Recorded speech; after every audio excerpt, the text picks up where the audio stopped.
चमचमीत आणि खुसखुशीत कांदा भजी कसा बनवायचा? नमस्कार, अंकिताच रेसिपी मराठी या चॅनलवरती आपले अगदी मनापासून स्वागत आहे. तर आज ते आपण बनवणार आहे खुसखुशीत कांदा भजी. कांदा भजी कसा बनवायचा ते पाहूयात. खेकडा कांदा भजी आपण कसा बनवायचा ते पाहूयात. संपूर्ण रेसिपी एकही स्टेप न मिस करता संपूर्ण रेसिपी पहा. रेसिपी आवडल्यास लाईक, शेअर, सबस्क्राईब करा. बेल आयकॉनला क्लिक करा जेणेकरून नवनवीन रेसिपीज तुमच्यापर्यंत पोचतील. चला तर रेसिपीला सुरुवात करूया. तर इथे आपण बेसन घेतलेलं आहे. बेसन आपण इकडे पाव के-जी घेतलेलं आहे. पाव के-जी बेसन घेतलेलं आहे. त्यामध्ये आपण ओवा घालायचे 2 चम्मच.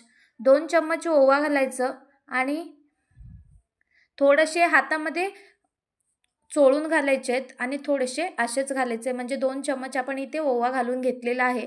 त्यानंतर यामध्ये मीठ घालून घेऊयात. चवीनुसार मीठ घालून घ्यायचं यामध्ये. मस्त असा आपण पीठ कालवून ठेवायचं आहे. पीठ 2 ते 3 मिनिटासाठी आपण भिजवून ठेवायचं आहे.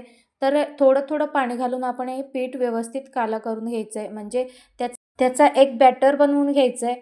एकदम अशी खूप जास्त घट्टही नाही आणि खूप जास्त पातळही नाही. या पद्धतीने आपण थोडं पाणी घालून व्यवस्थित मिक्स करून एकजीव करून घेऊयात. तुम्ही इथे पाहू शकता.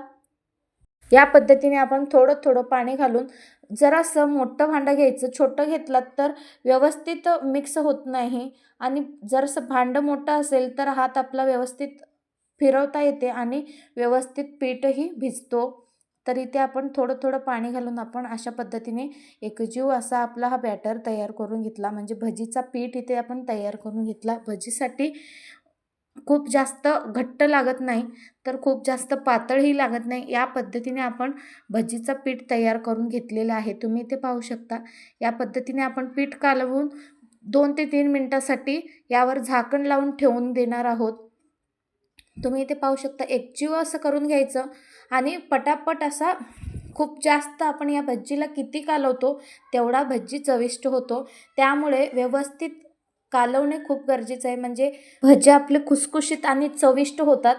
तर इथे एकजीव असा आपला हा बेसन तयार झालेला आहे. बेसनाचा एकजीव असा आपण करून घेतलेला आहे. आता याला 2 ते 3 मिनिटासाठी रेस्टसाठी सोडून द्यायचं आहे आणि ह्या दुसऱ्या साईडला कांदे कापून घ्यायचे आहेत. मोठे 5 ते 6 कांदे आपण इकडे कापून घेतलेले आहे. तर तुम्ही इथे पाहू शकता. पीठ आपला जितका व्यवस्थित भिजला जातो तेवढाच भजी चविष्ट आणि खमंग होतात. तर इथे आपला पीठ भिजवून 2 ते 3 मिनिटासाठी ठेवून घेतलं.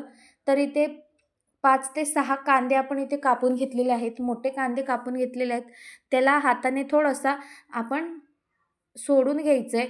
एकाला एक चिटकलेले आहेत, त्यामुळे आपण थोडंसं आपण हे कांदा सोडून घेतलेला आहे. आता आपण ह्या पिठामध्ये कांदा घालून घेतला आणि मीठ घालून घ्यायचं आहे. थोडंसं मीठ घालून घ्यायचं आणि चवीनुसार सोडा आणि आणखीन थोडासा ओवा यामध्ये घालून घेतला. आता हे सगळं मिक्स करून घ्यायचं. हे सगळं आता आपण पुन्हा व्यवस्थित मिक्स करून घ्यायचं आहे. तुम्ही इथे पाहू शकता. या पद्धतीने पीठ कमी आणि कांदा जास्त असला तर आपले भजी एकदम मस्त बनतात आणि चविष्ट पण बनतात, आणि पीठ व्यवस्थित भिजला तर आपला भजी एकदम मस्त बनतात. तर इथे तुम्ही पाहू शकता. या पद्धतीने कांदा सोडवून घ्यायचा आहे. कांदा आपले एकमेकाला चिटकलेले आहेत, त्याला आता मोकळे करून घ्यायचे आणि मस्त असं आपला पीठ तयार करून घ्यायचं आहे. भजीसाठी, कांदा भजीसाठी आपला हा इथे पीठ आपला तयार होतोय. तुम्ही ते पाहू शकता. एकजीव होईपर्यंत आपण कांद्यामध्ये फिरवत राहायचं आहे आणि एकजीव करून घ्यायचं आहे. तुम्ही इथे पाहू शकता या पद्धतीने. तर तुम्ही इथे पाहू शकता 2 ते 3 मिनिटासाठी आपण हे सगळं एकजीव करून घेतलं. आता आपण इकडे तेल ठेवूयात गरम व्हायला. तेल छान गरम झालेलं आहे. त्यामध्ये आता आपण भजी सोडून घेऊयात. तुम्ही इथे पाहू शकता. तेल गरम झालेलं आहे. आता तुम्ही भजी चमच्याने किंवा हाताने कसाही तुम्ही बनवू शकता. तर मी इथे हाताने सोडून घेते. तुम्ही इथे पाहू शकता. खेकडा भजी तर कसाही आकार येऊ शकतो याचा. लांब की आपण कांदे कापून घेतल्याने याचा आकार गोलाकार असा होणार नाही. तर खेकडा भजी आपण बनवत आहे, त्यासाठी आपण पटापट सोडून घ्यायचे. तर तुम्ही इथे पाहू शकता. या पद्धतीने मी सोडून घेते. अशाच आपण भजी संपूर्ण कढईमध्ये सोडून घ्यायचं आहे. थोडंसं आपण गॅसचा फ्लेम स्लो करून घ्यायचा आहे आणि इकडे पलटून घ्यायचे आहेत. भज्या आपण पलटून घ्यायचे आहेत. तुम्ही इथे पाहू शकता कलर देखील मस्त असा आलेला आहे. एकदम चविष्ट आणि भन्नाट अशी ही भज्जी रेसिपी आहे. तर मंडळी, ही भज्जी रेसिपी तुम्हालाही नक्की आवडेल. एकदम कांदा खेकडा भज्जी म्हणजे खेकडा कांदा भज्जी म्हटलं तर लांब लांब कांदे आपण यामध्ये घालून घेतो, त्यामुळे भज्जीची चव दुप्पटीने वाढते. इथे तुम्ही पाहू शकता आपण पलटून घ्यायचं आहे भज्या. एक साईड तळली की उलटून पलटून आपण हे भज्या व्यवस्थित तळून घ्यायच्यात. मस्त गोल्डन ब्राऊन होईपर्यंत आपण याला तळून घ्यायचं आहे. इथे तुम्ही पाहू शकता इथे भज्जी तयार झालेली आहेत. आता आपण काढून घेऊयात एका प्लेटमध्ये. गरमागरम एका प्लेटमध्ये सर्व करून घेऊयात. एकदम आकारही त्याचं पाहू शकता एकदम वाकडे तिकडे झालेले आहेत आणि चवीला भन्नाट असे लागतात.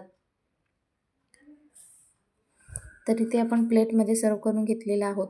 तुम्ही पाहू शकता. आणखीन एकदा आपण ही भजी सोडून घेऊयात. याच पद्धतीने आपण सगळीकडे पुन्हा एकदा भजी सोडून घ्यायचे आहेत.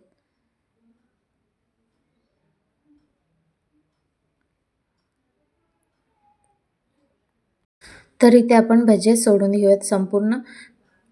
संपूर्ण कढईभर आपण थोडेसे अशी भजी सोडून घ्यायच्यात.